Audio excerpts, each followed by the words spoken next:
파리는 내게 언제나 영원한 도시로 기억되고 있습니다.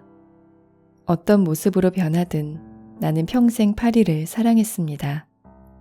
파리의 겨울이 혹독하면서도 아름다울 수 있었던 것은 가난마저도 추억이 될 만큼 낭만적인 도시 분위기 덕분이 아니었을까요? 아직도 파리에 다녀오지 않은 분이 있다면 이렇게 조언하고 싶군요. 만약 당신에게 충분한 행운이 따라주어서 젊은 시절 한때를 파리에서 보낼 수 있다면 파리는 마치 움직이는 축제처럼 남은 일생에 당신이 어딜 가든 늘 당신 곁에 머물 거라고. 바로 내게 그랬던 것처럼. 안녕하세요. 숲속의 마음 책방 강미정입니다. 얼마 전 프랑스에서 올림픽 경기가 한창인 릴이라는 도시에 잠시 다녀오게 됐는데요. 한적한 마을길을 걷다가 광장 부근에 도착하니 많은 사람들로 북적였고 광장 곳곳에는 파리 올림픽을 알리는 현수막과 사인들이 가득했어요. 그리고 광장을 가득 메워 곳곳에 게임과 경기가 펼쳐지고 있었어요. 남녀노소 던져볼 수 있는 농구 골대, 주니어 핸드볼 경기, 청소년 농구 경기, 암벽 타기 등등. 열심히 암벽을 타는 꼬마 여자아이도 아빠의 도움으로 농구 골대에 공을 넣으려는 아장아장 남자아이도 무척 귀여웠고요. 시민들끼리 서로 응원해주고 박수 쳐주는 모습도 무척 인상 깊었습니다. 그야말로 온통 축제의 분위기였어요. 이곳의 풍경을 보니 생각나는 책이 있었습니다. 바로 오늘 소개해드릴 어니스트 해밍웨이의 파리는 날마다 축제인데요. 미국 시카고 출신인 어니스트 해밍웨이는 파리를 무척 사랑한 작가였습니다. 해밍웨이가 20대 시절에 5년 정도 파리 생활을 했는데요. 그로부터 꽤 오랜 훗날 해밍웨이가 세상을 떠나기 석 달 전까지 몇 해 동안 젊은 날에 파리에서 지냈던 이야기를 글로 썼습니다. 그때 회고록을 모아 출간된 책이 바로 파리는 날마다 축제라는 책인데요. 30년이 지난 후에도 어쩜 이렇게 바로 오늘 일처럼 생생하게 기록할 수 있는지, 그는 정말 파리를 사랑했고 한평생 파리의 기억이 생생하게 마음속에 각인되어 있었구나 하는 생각이 들었습니다. 그래서 해밍웨이가 파리는 언제나 나에게 영원한 도시로 기억되어 있다고 했던 것 같아요. 지금도 많은 사람들이 사랑하는 파리이고 또 올림픽으로 더욱 큰 축제가 펼쳐지는 파리지만 100년 전 해밍웨이가 거닐었던 파리, 가난한 해밍웨이가 사랑을 하고 글을 쓰고 일상을 살았던 그 파리의 풍경을 전해드릴게요. 생미셸 광장의 기분 좋은 카페. 가을이 저물어 가던 어느 날 어김없이 고약한 날씨가 찾아왔다. 밤이면 언제 비가 들이칠지 몰라 창문을 꼭 닫고 자야 했다. 찬바람은 콩트르 에스카르프 광장의 가로수 잎들을 세차게 날려버렸다. 잎들이 비에 흠뻑 젖어 바닥을 뒹굴고 빗줄기가 바람에 날려 버스 종점에 서 있는 커다란 녹색 버스를 후려쳤다. 그럴 때면 카페 데자마테르는 사람들로 붐볐고 유리창은 실내의 후끈한 열기와 담배 연기로 김이 뿌옇게 서렸다. 동네 술꾼들이 모여드는 이 지저분하고 허름한 카페는 잘 씻지 않는 사람들에게서 나는 냄새와 시큼한 술 냄새에 절어 있었다. 나는 이 술집 단골은 아니었지만 이 집에 드나드는 사람들을 보면 남자든 여자든 늘 취해 있었다. 아니 그들은 이 카페에서는 1리터 혹은 반 리터짜리 싸구려 와인을 마실 수 있었기에 늘 취했을 것이다. 벽에는 여러 가지 낯선 상표에 아페리티프 광고 전단이 붙어 있었지만 만취 상태가 아니라면 그런 비싼 술을 마시는 사람은 거의 없었다. 그곳에서는 여자 술꾼들을 고주망태라는 뜻의 푸아브로트라는 별명으로 불렀다. 카페 데자마테르는 비좁지만 늘 사람들로 붐비는 매력적인 시장 골목 무프타르 거리에서 콩트르 에스카르프 광장으로 이어지는 곳에 있는 말하자면 시궁창 같은 곳이었다. 파리의 오래된 아파트 건물에는 층마다 계단 근처에 쪼그리고 앉아서 일을 보는 화장실이 설치되어 있다. 변기 구멍 양쪽에는 사용 중에 발이 미끄러지지 않도록 신발 밑창 모양이 새겨진 시멘트 발판이 있다. 이 화장실에서 나오는 오수는 하수구로 곧바로 들어가서 밤이 되면 원통 모양의 오수 탱크를 실은 마차가 그 더러운 물을 실어갔다. 창문을 열어놓는 여름철이면 그 오수를 퍼담는 소리가 들리고 악취가 진동했다.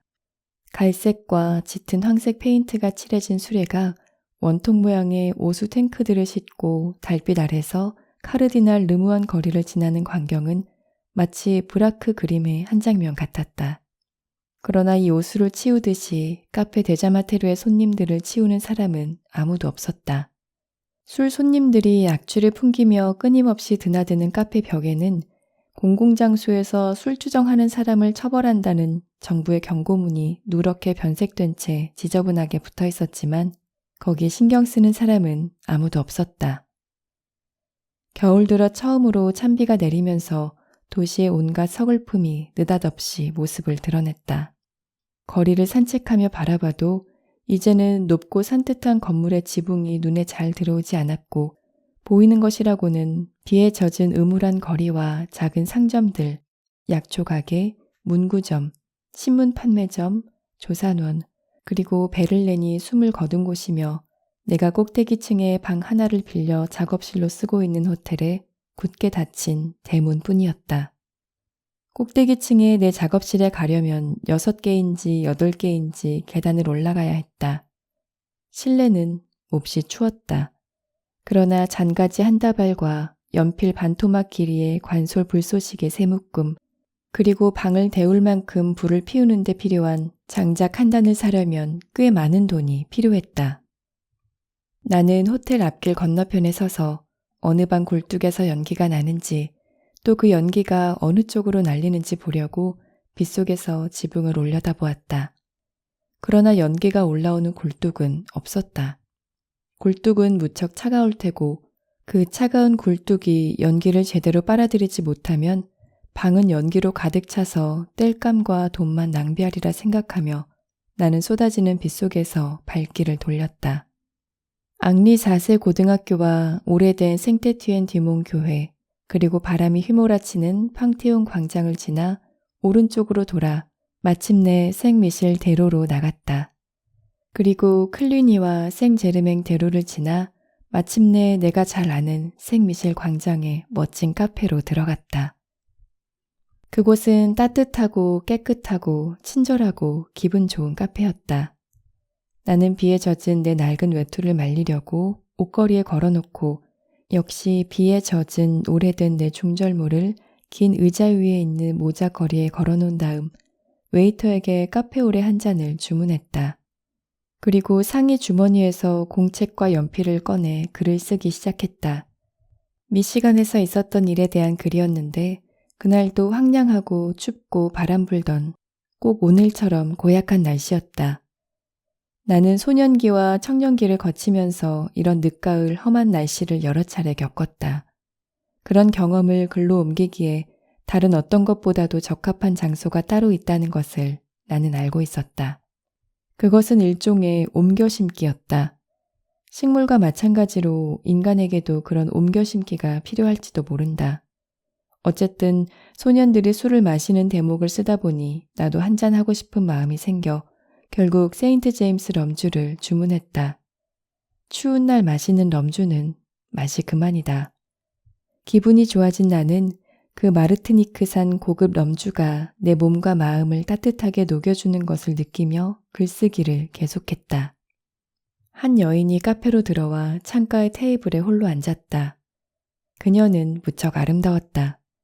빗물에 씻긴 듯 해맑은 피부에 얼굴은 방금 찍어낸 동전처럼 산뜻했고 단정하게 자른 머리카락이 새까만 까마귀 날개처럼 뺨을 비스듬히 덮고 있었다.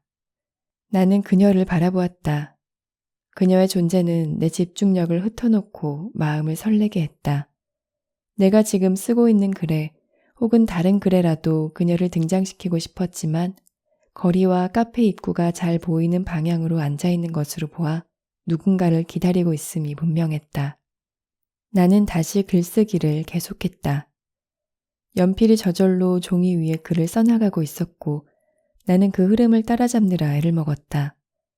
럼주를 한 잔 더 주문하고 이따금 고개를 들 때마다 혹은 받침 접시에 대고 연필을 깎을 때마다 나는 그녀를 바라보았다. 아름다운 여인이여, 그대는 내 시선을 사로잡았습니다. 당신이 누구를 기다리고 있든 그리고 내가 당신을 다시는 보지 못한다 해도 지금 이 순간 당신은 나의 것입니다. 라고 나는 생각했다. 당신은 내 것이고 파리도 내 것이고 나는 이 공책과 이 연필의 것입니다. 나는 다시 글쓰기로 돌아가서 온전히 몰입했다. 이제 글은 스스로 나아가지 않았고 내가 글을 쓰고 있었다. 고개 한번 쳐들지 않고 지금이 몇 시인지 내가 어디에 있는지조차 잊어버렸다. 럼주를 더 주문하지도 않았다. 게다가 럼주를 마시고 싶은 마음조차 사라졌다. 마침내 글이 완성되었고 나는 갑자기 엄청난 피로를 느꼈다. 마지막 단락을 다시 읽고 나서 눈을 들어 여인을 찾아보았지만 그녀는 자리에 없었다. 어쨌든 나는 그녀가 아주 멋진 남자와 함께 카페를 나갔기를 바랐다. 하지만 왠지 슬퍼졌다. 나는 공책을 상의 안주머니에 넣고 나서 웨이터를 불러 생굴 한 접시와 달지 않은 백포도주 반병을 주문했다. 글을 끝내고 나면 마치 사랑을 나누고 난 것처럼 언제나 공허하고 슬프면서도 행복했다. 이번 글은 잘 된 것 같다는 확신이 들었다.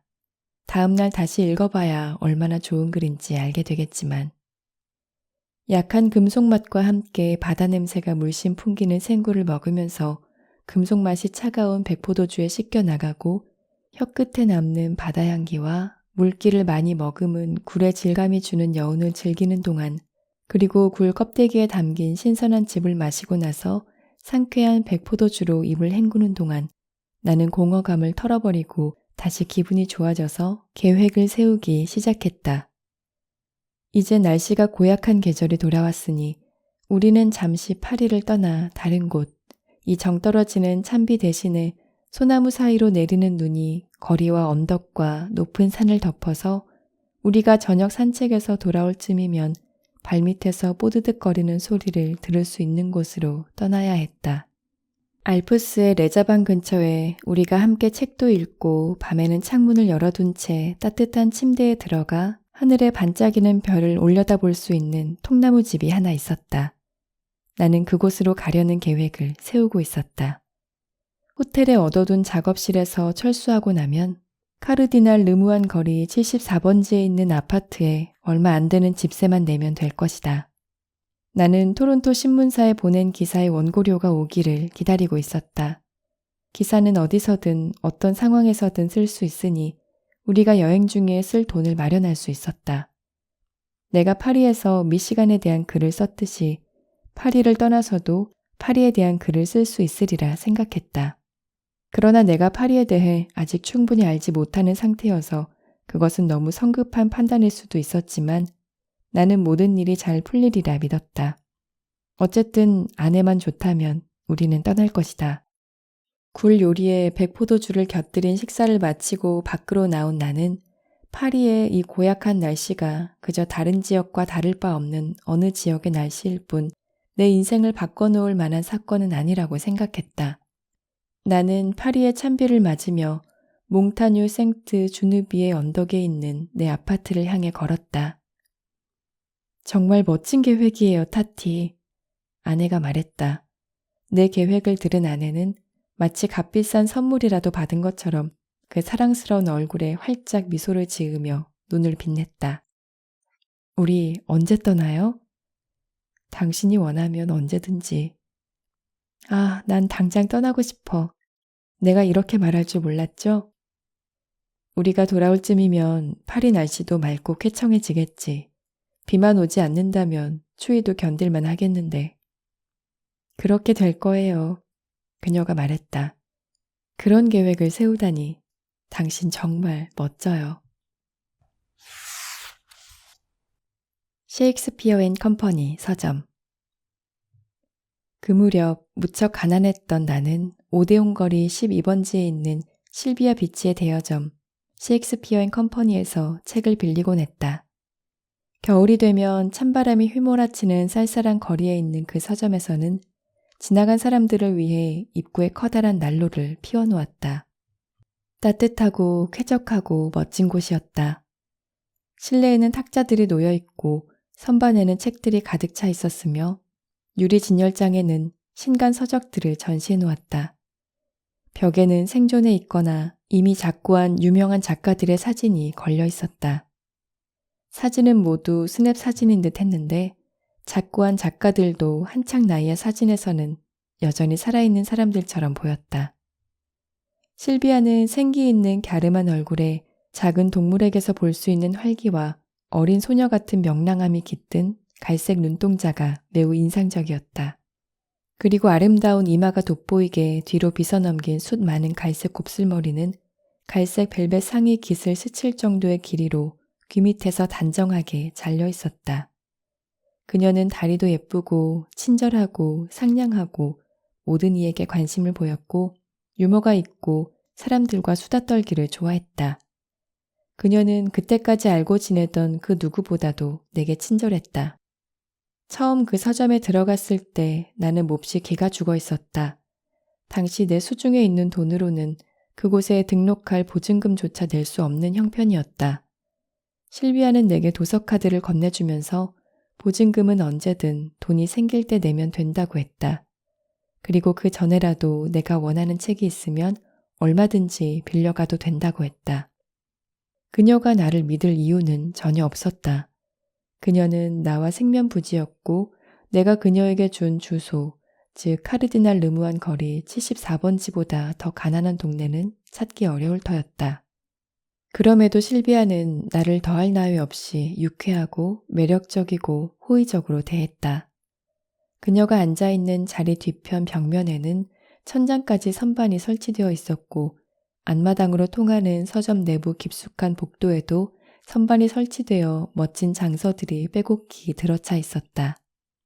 내가 투르게네프의 사냥꾼의 수기와 D.H. 로렌스의 초기 작품 아들과 연인을 집어들었을 때 실비아는 내가 원한다면 다른 책을 더 빌려가도 된다고 했다. 그래서 나는 콘스탄트 가네트가 번역한 톨스토이의 전쟁과 평화와 도스토옙스키의 도박꾼과 그 외 단편들을 추가로 골랐다. 이 책들을 모두 읽으시려면 당분간은 뵙기 어렵겠어요. 실비아가 내게 말했다. 등록비 내러 조만간 들르겠습니다. 내가 말했다. 돈이 집에 있어요. 그런 뜻이 아니에요. 그녀가 말했다. 돈은 편하실 때 내시면 돼요. 제임스 조이스 씨는 언제 오십니까? 내가 물었다. 그분은 대체로 아주 늦은 오후에 나오시죠. 그녀가 대답했다. 선생님은 그분을 아직 못 보셨나요? 레스토랑 미쇼에서 가족과 식사하시는 모습을 본 적이 있습니다. 내가 대답했다. 하지만 식사 중인 분과 인사를 나누는 건 예의에 어긋난 일이지요. 게다가 미쇼는 아주 고급스러운 레스토랑이잖아요. 선생님은 댁에서 식사하세요? 요즘엔 자주 그렇게 합니다. 집에 훌륭한 요리사가 있거든요. 선생님이 사시는 동네 근처에는 식당이 없지요? 없습니다만 그걸 어떻게 하십니까? 라르보 씨가 그 동네 사셨죠. 그녀가 대답했다. 그분은 그 점만 빼고는 그 동네를 무척 좋아하셨어요. 그리 비싸지 않으면서도 음식이 괜찮은 식당을 찾으려면 팡테온까지 가야 해요. 전 그 동네를 잘 몰라요. 주로 집에서 식사하거든요. 언제 한번 부인과 함께 나오세요. 돈을 가져올 때까지 조금만 기다려주세요. 내가 말했다. 아무튼 고맙습니다. 너무 서둘러 책을 읽고 돌려주실 필요는 없어요. 그녀가 말했다. 카르디날 르무안 거리에 있는 방 2칸짜리 우리 아파트는 온수도 안 나오고 제대로 된 화장실 시설도 없이 간단한 변기통만 있었지만 그래도 미시간의 오막살이에 익숙해진 사람에게는 그리 불편하지 않았다. 전망도 좋고 바닥에는 훌륭한 매트리스와 스프링이 있는 편안한 침대가 놓여 있으며 벽에는 우리가 좋아하는 그림들이 걸려있는 쾌적하고 기분 좋은 집이었다. 그날 책꾸러미를 들고 집으로 돌아온 나는 아내에게 내가 발견한 그 놀라운 장소에 대해 말해주었다. 타티, 그러지 말고 오후에 다시 가서 돈을 내고 와요. 아내가 말했다. 그래야지. 내가 말했다. 우리 같이 나가서 그 서점에 들렀다가 강변로를 산책하자. 화랑과 상점 진열장도 볼 수 있게 센 거리 쪽으로 내려가요. 그러지. 어느 쪽으로 가든 상관없어. 그리고 우리를 알아보는 사람도 없고 우리가 아는 사람도 없는 카페에 들러 한 잔씩 하자. 2잔 마실 수도 있죠. 그리고 어디 좋은 곳에 가서 식사도 하자. 그건 안 돼요. 서점에 돈을 갚아야 하잖아요. 좋아. 그럼 식사는 집에 와서 하기로 하고 건너편 협동조합에서 질 좋은 포도주를 한 병 사고 괜찮은 요리를 만들어 먹기로 하자. 창문을 통해 여기서도 진열대에 표시된 가격을 볼 수 있잖아. 그러고 나서 책을 좀 읽다가 잠자리에 들어 사랑을 나누자고. 우리 한눈 팔지 말고 우리만 사랑하기로 약속해요. 물론이지. 아주 멋진 저녁이 되겠네. 그럼 일단 점심부터 먹는 게 좋겠어요. 배고파. 내가 말했다. 카페에서 작업하면서 크림커피 한 잔 마신 것밖에 없거든. 글은 잘 되고 있어요, 타티? 그런 것 같아. 그러길 바라지. 점심으로는 뭘 먹을까? 으깬 감자, 야채 샐러드, 맛있는 송아지 간과 삶은 무 요리를 먹을 거예요. 후식으로는 애플파이를 먹죠. 이제 우리는 이 세상 모든 책을 읽을 수 있고 또 여행을 떠날 때에도 그 책들을 가져갈 수 있어. 정말 그래도 된대요? 그렇다니까. 실비아의 가게에는 헨리 제임스의 책도 있나요? 물론이지. 정말이에요? 아내가 말했다. 당신이 그런 곳을 발견하다니 우리에겐 정말 행운이에요. 우린 언제나 운이 좋잖아. 나는 이렇게 말하고 나서 어리석게도 나무를 두드리지 않았다. 아파트 안에는 나무가 여기저기 널려 있었는데도. 센 강변 사람들. 우리가 살던 카르디날 르무안 거리에서 센 강으로 내려가는 길은 여러 갈래였다. 그중 가장 가까운 길은 경사가 좀 가파르지만 직선거리였는데 그리로 내려가다 보면 평지가 나오고 이어서 사람들로 붐비는 생제르맹 대로를 가로지르면 오른쪽에 포도주 시장이 있었다. 바람이 스산한 강둑에 있는 이 포도주 시장은 파리의 다른 시장들과는 전혀 달랐다. 그곳은 면세 포도주를 쌓아놓은 일종의 보세 창고로 밖에서 보면 마치 무기고나 포로 수용소처럼 칙칙했다.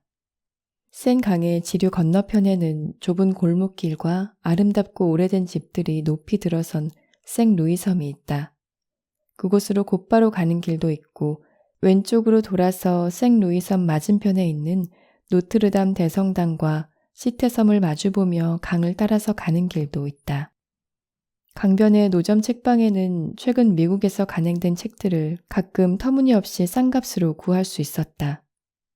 레스토랑 투르 다르장 위층에는 관광객들에게 빌려주는 방이 몇 개 있었는데 레스토랑 주인은 그 방에 투숙하는 손님들에게 음식값을 할인해주곤 했다. 그곳에 머물던 손님이 책을 남겨두고 떠나면 객실 담당은 호텔 근처에 있는 어느 여자 책장수에게 그 책을 내다 팔았다. 그래서 그런 책들을 헐값에 구할 수 있었던 것이다. 그녀는 영어로 된 책의 가치를 전혀 인정하지 않았기에 아주 형편없는 가격으로 사들여서 최소한의 이익만 남기고 서둘러 팔아치웠다. 도대체 이런 책들이 읽을 만한 가치가 있기는 한 거예요? 서로 친해지고 나서 어느 날 그녀가 내게 물었다. 가끔은 괜찮은 책도 있죠. 그걸 어떻게 알 수 있죠? 읽어봐야 알 수 있죠. 그럼 이건 도박이나 마찬가지네. 영어를 읽을 줄 아는 사람이 몇이나 되겠어요? 그 책들을 잘 보관해 두었다가 제가 대충 훑어보게 해주시죠. 댁을 기다리느라고 책을 안 팔고 놔둘 수는 없어요. 댁은 여기 정기적으로 들르지도 않고 어떨 때는 오랫동안 멀리 가 있잖아요. 난 되도록 빨리 팔아야 해요. 설령 그 책들이 가치가 있다고 해도 누가 그걸 알겠어요? 혹시라도 그 책들이 전혀 가치가 없다는 것이 밝혀지면 절대로 안 팔리겠죠. 그럼 프랑스어로 된 책이 가치가 있는지는 어떻게 알아보죠? 우선 좋은 책에는 그림이 들어있어요. 그 다음으로 중요한 건 그 그림의 질이에요. 그리고 제본 상태. 좋은 책은 제본이 제대로 되어 있어요. 영어 책들은 전부 제본이 형편없어요. 그래서 좋은 책인지 아닌지 금세 알아볼 수 없어요. 투르 다르장 근처에 있는 이 여자의 노천 책방을 지나면 그랑 토기스텐 강변길까지 영국 책이나 미국 책을 파는 노점상이 전혀 없었다. 그러나 조금 더 내려가면 볼테르 강변길까지는 노천 책방이 꽤 많았는데 그곳 책장수들은 센강 좌안에 있는 여러 호텔의 종업원들에게서 책을 사들이거나 특별히 손님이 많은 볼테르 호텔에서 나온 책들을 팔고 있었다.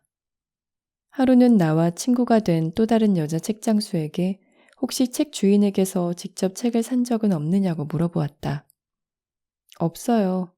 그녀가 대답했다. 모두 버린 책들이에요. 그래서 사람들이 그 책들이 별로 가치가 없다고 생각하는 거죠. 하지만 호텔 손님들이 미국에서 여기까지 오는 동안 배 안에서 읽으라고 친구들이 그 책들을 주었을 텐데요. 그렇겠군요. 그녀가 말했다. 틀림없이 손님들이 배에 남겨둔 책도 많을 거예요. 그렇겠죠.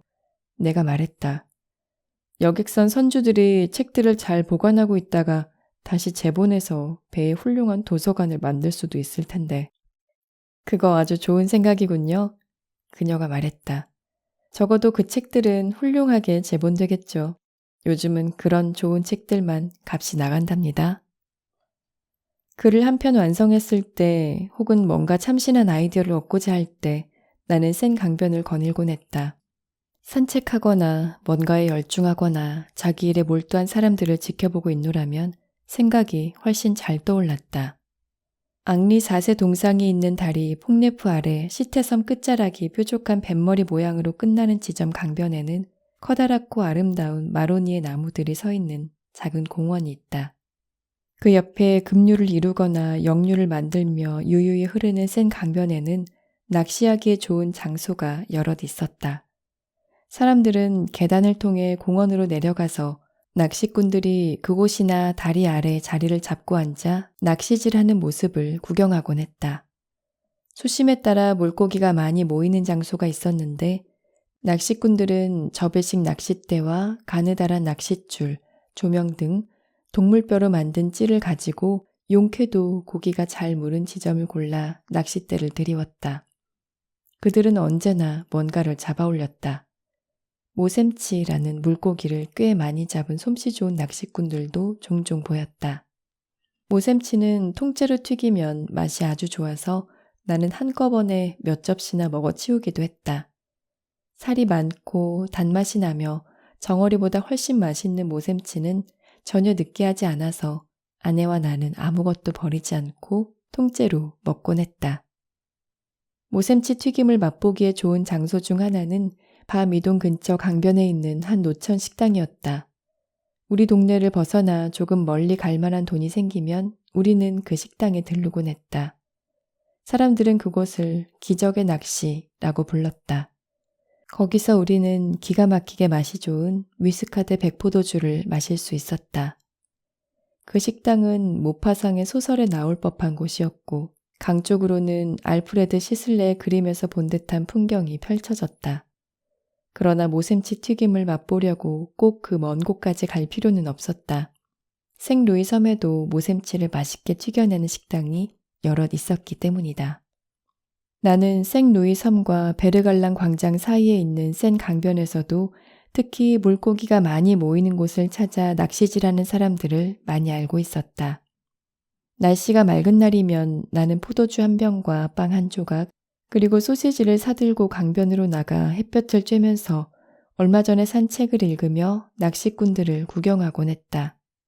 여행 작가들은 센 강의 낚시꾼들을 온종일 허탕만 치면서 낚싯대를 들이우고 있는 얼빠진 사람들로 자주 묘사하지만 그들은 진지하게 낚싯질을 하고 실제로 꽤 많은 물고기를 잡았다.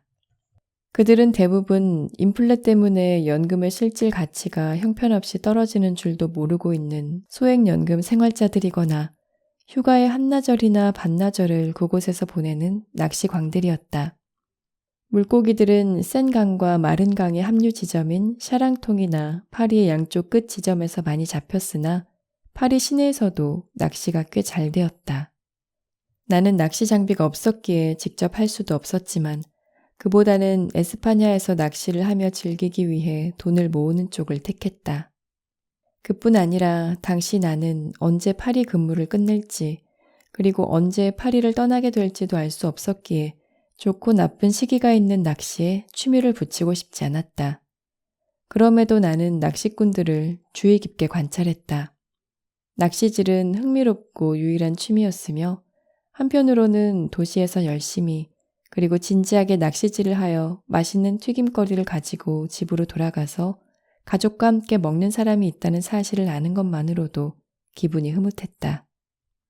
물가에서 온종일 시간을 보내는 낚시꾼들, 강을 오가는 아름다운 바지선들, 화통으로 연기를 길게 뿜으며 그 바지선을 끌고 다리 밑을 지나가는 예인선들, 돌로 쌓은 제방에 쭉 늘어선 키 큰 플라타너스와 느릅나무들, 그리고 군데군데 서 있는 미루나무들을 쳐다보며 센 강을 따라 산책하노라면 나는 결코 혼자라는 느낌이 들지 않았다.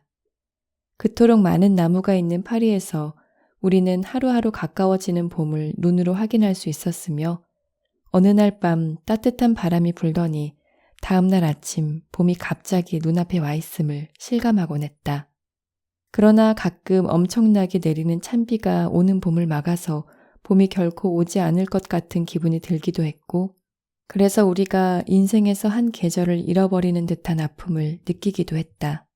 그것은 자연을 거스르는 일이었고 이 시기가 파리에서 정말 유일하게 서글픈 때였다. 우리는 흔히 가을이 슬픈 계절이라고 한다. 나뭇잎이 떨어지고 헐벗은 나뭇가지가 차가운 겨울 햇볕 아래 앙상한 모습으로 바람에 휘둘릴 때면 마치 우리 몸의 일부가 죽어가는 것처럼 느껴지기 때문이다. 그러나 강을 덮은 얼음이 녹으면 다시 강물이 흐르리라는 것을 알고 있듯이 우리는 결국 봄이 오리란 걸 알고 있다.